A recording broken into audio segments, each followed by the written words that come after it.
তাআলা আনহুকে প্রশ্ন করা হলো, আল্লাহ ওয়ালাদের মাজারের উপরে গুম্বাদ তৈরি করা যাবে কি যাবে না? কাকে প্রশ্ন করা হলো? আলা হযরত। এখন কিছু লোকের ধারণা কি, যত পাক্কি কবর আছে গুম্বাদ সব ভেঙে চুরমাচার করে দাও।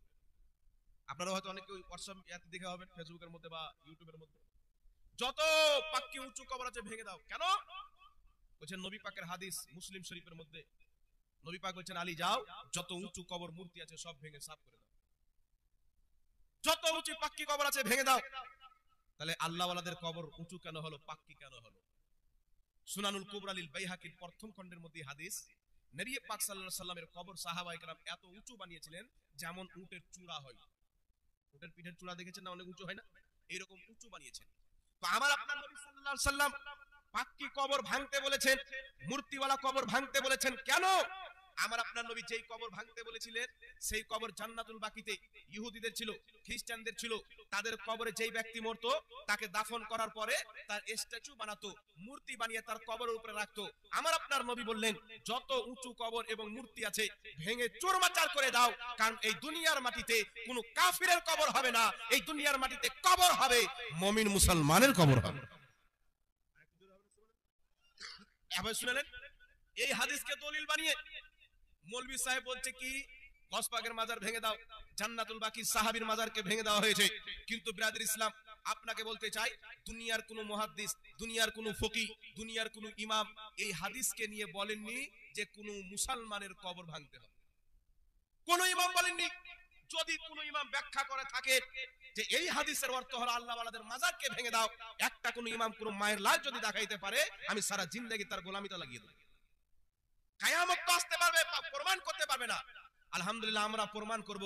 মুহাদ্দিসিনের যে আকীদা, সালাফদের যে আকীদা ছিল, ইমাম ইবনে হাজার আসকালানী বুখারী শরীফের সারা ফাতহুল বারীর মধ্যে লিখছেন, যেই কিতাবটি সৌদি আরব থেকে ছাপা হয়, যেই কিতাবটি লেবানন থেকে ছাপা হয়, যেই কিতাবটি মিশর থেকে ছাপা হয়, সেই কিতাবের মধ্যে লিখছেন আল্লাহর নবী যেই কবর ভাঙতে বলেছিলেন সেই কবর ছিল কাফিরের কবর, মুশরিকের কবর। যদি কোনো ব্যক্তি এই হাদিসকে হাতিয়ার বানিয়ে, অস্ত্র বানিয়ে আল্লাহ ওয়ালাদের কবরকে ভাঙে, মুসলমানের কবরকে ভাঙে, ওই ব্যক্তি মুসলমানকে কষ্ট দিল। ওই ব্যক্তি যদি আল্লাহ ওয়ালার কবরকে ভাঙে, ইমাম ইবনে হাজার আসকালানী বলছেন সে আল্লাহ ওয়ালাকে কষ্ট দিল। আর যেই ব্যক্তি আল্লাহ ওয়ালাকে কষ্ট দেয়, হাদিসটি বুখারী শরীফের মধ্যে টানাটান সহিহ হাদিস, রাসূল পাক বলছেন, ইন্নাল্লাহ তাআলা ক্বাল মান আদালি ওয়ালিয়ান ফাকাদ আযানতুহু বিল হারব। যেই ব্যক্তি, আল্লাহ বলছেন, আমার ওলিকে কষ্ট দিল, আমি আল্লাহ তার সাথে যুদ্ধ ঘোষণা করলাম। যারা আল্লাহ ওয়ালার মাজার ভাঙতে চায়, তারা আল্লাহ ওয়ালাকে কষ্ট দিল, তারা প্রস্তুতি নিয়ে যেন কবরে যায়, তাকে যুদ্ধ করতে হবে আল্লাহর সাথে। আল্লাহর যুদ্ধ কি অস্ত্র নিয়ে নয়, আল্লাহর যুদ্ধ হলো জাহান্নামের জ্বলন্ত আগুনে তাকে জ্বালাবে। দুনিয়াতে যেমন লকড়ি জ্বালানো হয়, কয়লা জ্বালানো হয়। এবার চলে আসেন বিরাদর ইসলাম, আল্লাহ ওয়ালাদের মাজারের উপর গুম্বাদ তৈরি করা যাবে কি যাবে না? বুখারী শরীফের মধ্যে হাদিস, হযরতে ফাতেমা সুগরা রাদিয়াল্লাহু তাআলা আনহা, হযরতে সাইয়্যিদানা হাসান মুসান্না রাদিয়াল্লাহু তাআলা আনহুর কবরে 1 বছর পর্যন্ত তাবু খাটিয়েছিলেন। তাবু মানে জানেন তো আপনারা? 1 বছর পর্যন্ত সেখান থেকে উলামায়ে কেরাম ইস্তেমবাদ করেছেন। ইমাম মুল্লা আলী কারি, ইমাম বদরুদ্দিন আইনি বুখারী শরীফের সারা উমদাতুল কারির মধ্যে লিখতেছেন, কি লিখতেছেন? সর্বপ্রথম হযরতে ওমর ফারুক রাদিয়াল্লাহু তাআলা আনহু, নবী মুআজ্জম, আর হযরতে আবু বকর সিদ্দিক রাদিয়াল্লাহু তাআলা আনহুর কবরের পাশে প্রাচীর বানিয়েছিলেন হযরতে সাইয়্যিদনা ওমর ফারুক। জোরে বলেন সুবহানাল্লাহ। তো আল্লাহ ওয়ালাদের মাজারের চতুর সাইডে প্রাচীর দিয়ে গুম্বাদ তৈরি করা সাহাবী রাসূল হযরতে ওমর ফারুকের সুন্নাত। জোরে বলেন সুবহানাল্লাহ। তার কারণে ইমাম বদরুদ্দিন আইনি বলেন, আল্লাহর নেক বান্দাদের কবরের উপরে গুম্বাদ তৈরি করা জায়েজ রয়েছে। ইমাম কাসানী রাহমাতুল্লাহ আলাইহি বাদায়ুস সানায়ের মধ্যে লিখতেছেন, আল্লাহ ওয়ালাদের কবরের উপরে গুম্বাদ তৈরি করা জায়েজ রয়েছে। ইমামুল ফুকাহা ইমাম ইবনে আবিদিন শামী রাহমাতুল্লাহ আলাইহি নিজের কিতাব ফাতাওয়া শামীর মধ্যে লিখছেন, আল্লাহ ওয়ালাদের কবরের উপরে গুম্বাদ তৈরি করা জায়েজ আছে।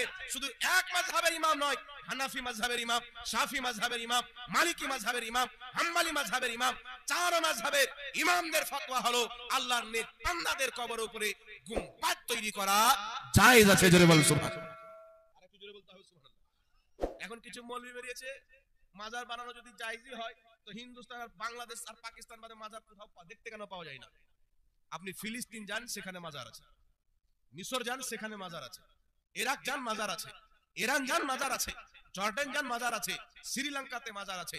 আপনার অস্ট্রেলিয়াতে মাজার আছে, আমেরিকাতে মাজার আছে, পৃথিবীর সমস্ত দেশে যেখানে আল্লাহওয়ালাদের গমন হয়েছে সেখানে মাজার আছে। এমনকি যে নবীর দাস সর্বপ্রথম মাজার মুহাম্মদ রাসূলুল্লাহর দেশে তৈরি হয়েছে। জোরে বলুন সুবহানাল্লাহ। আপনি আরবের মাটিতে চলে যান, মোবাইলে সার্চ করেন, গুগল খুলেন, মোবাইলে সার্চ করবেন পুরাতন জান্নাতুল বাকি। জান্নাতুল বাকিতে 1922 সালের পূর্বে প্রত্যেকটা কবরের উপরে গুম্বাদ তৈরি করা ছিল। কত বছর পূর্বে থেকে? হাজারো বছর। আজ থেকে 75 বছর পূর্বে যত মুসলমান সৌদি আরবে ছিল সকলের আকীদা ছিল আল্লাহওয়ালাদের কবরের উপরে গুম্বাদ তৈরি করা জায়েজ আছে। বলুন সুবহানাল্লাহ।